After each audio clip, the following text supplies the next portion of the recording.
Okay, so follow me on this one for a minute. There's this up-and-coming director who's already proven himself to be a bit of a maverick in his field and enjoys pushing the boundaries of what's expected from his medium. Now he's working on this huge project that he's been putting everything he has into. Unfortunately, the project is constantly being met with problems, putting a strain on the director's mental state and his ability to create a good product. Eventually, though, he finally manages to finish the project and get it out to the public, and the reaction is an immediate and overwhelmingly positive one. In the end, not only would this project be a huge critical and financial success on its own, but would eventually go on to reshape the media landscape as we know it and become one of the most influential franchises in its field. Of course, as many already know, this description is highly applicable to George Lucas and his magnum opus sci-fi franchise, Star Wars. However, there's another director and franchise pairing that this description could apply to in the world of anime, that being Hideaki Anno and Neon Genesis Evangelion. Now, I bet some of you thought this video was going to be about Gundam, since the actual details of Gundam's world are so obviously influenced by that of Star Wars, but Star Wars' world-building influence on sci-fi is so ubiquitous nowadays that Gundam's case isn't exactly a unique one. Instead, I want to examine the strange coincidental parallels between Lucas's and Anno's work on their respective franchises, both good and bad, as well as how these parallels eventually diverge from each other. So let's start with the more familiar one. The massive reach of Star Wars' influence, especially in a post-Disney environment, is practically unavoidable at this point. But more relevant to my first point, the haphazard and chaotic production of the original 1977 film has also become infamous in its own rights through extensive critical research by other video essayists like myself. Many of the effects looked like garbage, nothing worked right on set, it was a giant mess of a production. In particular, the overall pacing and storytelling of the film were incredibly slow and convoluted. The rough cut of A New Hope was considered by most of those who had the displeasure of seeing it, such as Steven Spielberg and Brian De Palma, to be almost unwatchable. And so Lucas enlisted their aid, along with his wife/editor Marcia, to turn the film into something gripping and exciting. Without significant editing overhauls, we wouldn't have gotten many of the film's iconic moments, such as Obi-Wan's last words to Vader, or even the entire Death Star run as we currently understand it. It really is amazing to learn just how many things went wrong with this production, and how a skilled editor and a group of more veteran filmmakers managed to salvage the film and turn it into a huge hit.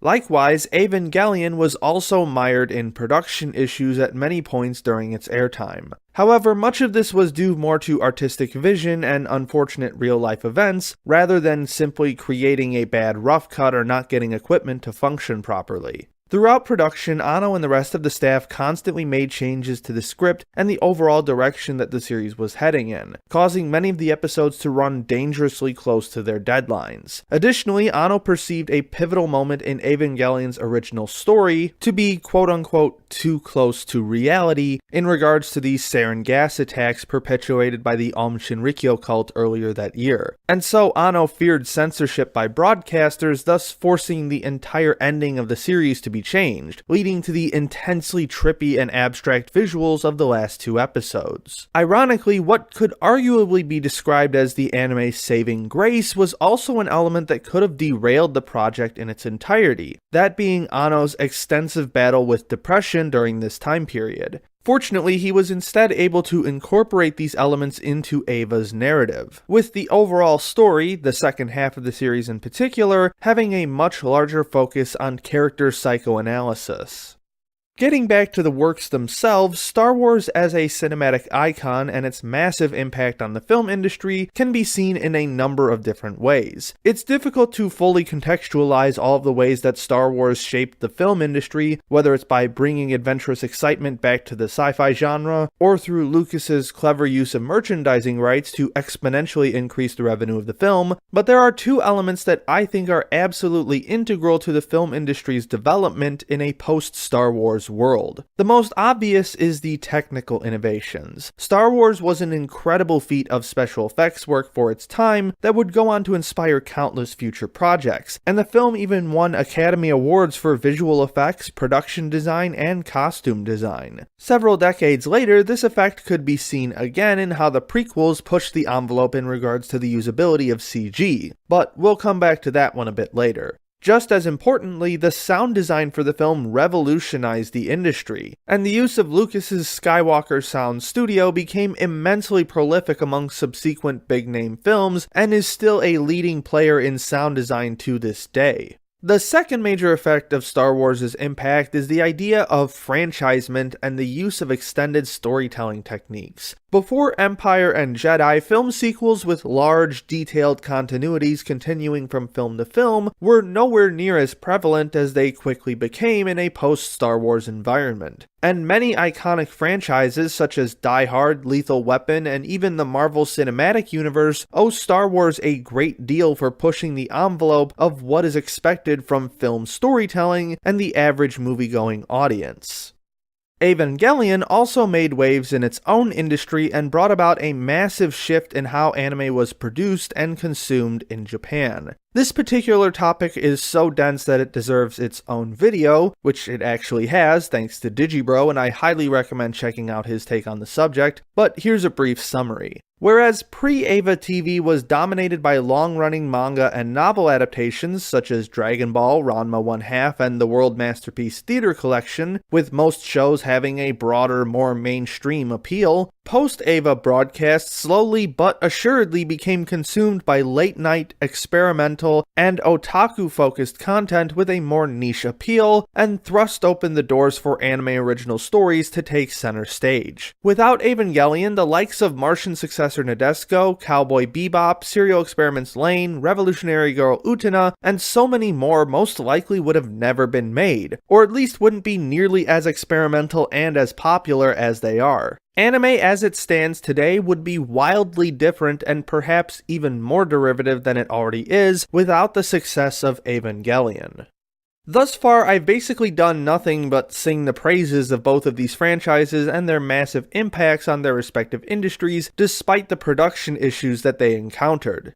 But that's not really what gave me this video idea in the first place. Rather, it was where both franchises seemed to falter that drew most of my attention. I don't think I need to dwell on this too long for Star Wars, since analytical breakdowns of the prequel films have basically formed the bedrock of YouTube analytical culture, and if you don't know what I'm talking about, then apparently you have some homework to do. But here's an abbreviated version. The prequels were a massive failure on pretty much every level imaginable, from basic narrative cohesion to the simplest elements of cinematic language. The only thing the prequels didn't fail at was making money, which was an inevitability simply because of the Star Wars name. However, the most important idea to take from this situation is why Lucas created such awful movies in the first place. While it's impossible to state a concrete reason for this simply due to lack of information, there are two lines of thinking that could explain the disaster that is the prequels.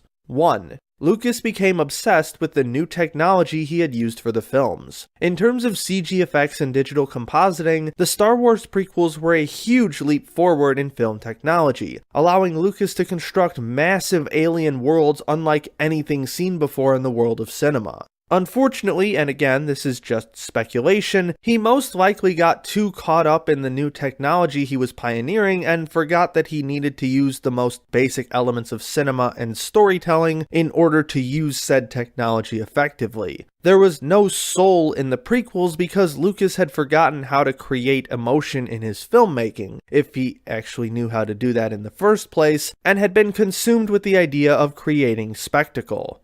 2. Lucas had no one who could challenge him. There was no Steven Spielberg or Brian De Palma at the rough cut screening of The Phantom Menace. Lucas was the biggest man in the room, so big that other big names around him were afraid to challenge him on his ideas. Filmmaking is an inherently collaborative process, and while auteur theory is still very much a prevalent idea, it's not the only lens through which filmmaking should be viewed. Without editorial intervention, Star Wars would have been a massive flop upon its initial release, and so removing that cooperative element makes it much easier for the filmmaker to get too caught up in his own ideas and not think everything through enough.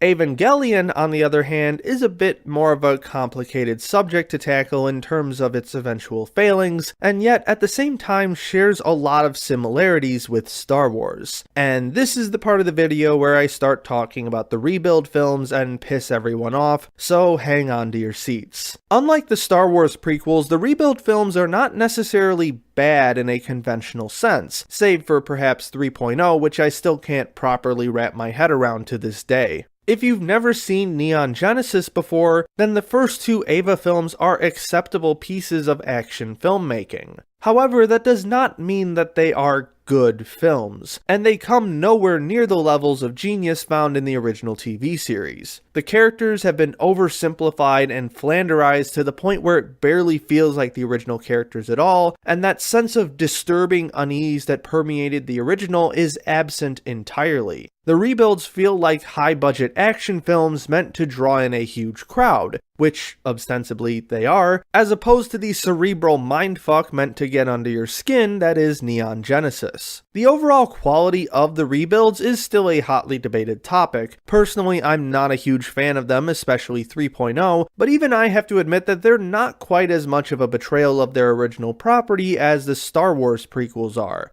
However, if you're an Evangelion fan, I don't think the rebuilds are worth watching unless they start to pull that it was actually a sequel the whole time bullshit, and then I just won't know what to think at all. But as they are now, the rebuilds are not good Evangelion stories. If you're looking for a more detailed discussion of what precisely is lacking from the rebuild films, I highly recommend Demolition D's video series on it. Well, what's left of his series, I guess. Strangely enough, you can see a lot of the same issues that occurred with the Star Wars prequels pop up again with the rebuilds. In order to create the rebuild films, Anno left his position at Gainax to form Studio Khara, with him now being in charge of not just the entire production, but the entire studio creating said production. We now see that he has been put in the same position as George Lucas, unable to be challenged by any of his peers because he's at the top of the pyramid and no one wants to speak out of turn because surely Anno knows what's best. Additionally, the rebuild films have made extensive use of advancements in CG animation in order to create a huger, more awe-inspiring spectacle. This kind of high-octane action explosiveness would have never been possible with the technological and financial limitations placed on Neon Genesis, a series that already had a reputation for cutting corners in order to make it to broadcast on time. With those limitations removed, in addition to access to shiny new CG tools, Anno could essentially do whatever he wanted with the production in terms of presentation, and so he chose to up the wow factor to an unheard of degree. And yet, this could have also been a potential factor in what has caused the rebuilds to be not nearly as impacting in a narrative sense. Because the production is so focused on the sheer intensity of it all, it has forgotten what made the original Neon Genesis so powerful in the first place. It's broken characters that can't quite be put back together in a we'll get a happy ending eventually kind of way, the intensely uncomfortable cinematography that knows how to perfectly frame a scene, and of course the haunting and overbearing religious symbolism, which the rebuilds have absolutely no idea what to do with, opting to just do what it does with the rest of the production and amp it up to 11, thus losing all subtlety and cleverness in the process. In the end, I think the most telling trait that both of these franchises share is how their creators feel about their less than stellar follow-up properties. Both Lucas and Anno have stated that the Star Wars prequels and the Eva rebuilds respectively are what they see as their preferred visions of these properties that they wanted to bring to life initially, but were inhibited too much by a series of limiting factors that made their more ambitious ideas impossible. And if these statements are true and heartfelt, then I can honestly say that said limitations are probably the best things that could have ever happened to these franchises. If Lucas had been given total control of Star Wars from the beginning and didn't have to hear the criticisms of his peers, then Star Wars as we know it today would not exist and would have never become a cultural icon. Likewise, if Neon Genesis had a more normal production schedule, and if Anno hadn't been burdened with depression while writing the series, then we wouldn't have gotten the disturbingly powerful story that redefined and set the standard for original anime projects for years to come. As for where they stand now, these two franchises have pretty much diverted paths entirely. Star Wars is now in the hands of Disney and is currently being beaten into the ground with sequel after prequel after side story ad nauseum until the inevitable heat death of the universe, while Studio Khara is still spending an unbelievably unnecessary amount of time on the final film in the rebuild series, which will most likely become the final deciding factor on whether or not the rebuilds are truly worthy of notice, if it ever comes out at all. I suppose you could say that both franchises have become more product than art by this point, but that's hardly an issue unique to either of them. Ultimately, I made this video because I found it interesting how strangely similar these two franchises are in their impact on their respective industries and how each creator eventually failed to live up to his own legacy. The coincidences that these two franchises share speak to much broader ideas about artistic vision, collaboration, and hubris, and I think it's a lesson that will never go out of fashion. Thanks for watching, everyone. I've been really excited about finally making this video since these are two of my favorite media properties, so let me know what you thought of this idea or if there are any other strange parallels you can think of. And if you enjoyed this video and want to see more, be sure to subscribe so you can stay up to date on all my latest content. Special thanks to Jan Rogalski, Rourke Tenjoin, Kushina Minami, Christine Seibert, and all my other patrons for their generous support. My name is Ember, and I'll see you next time.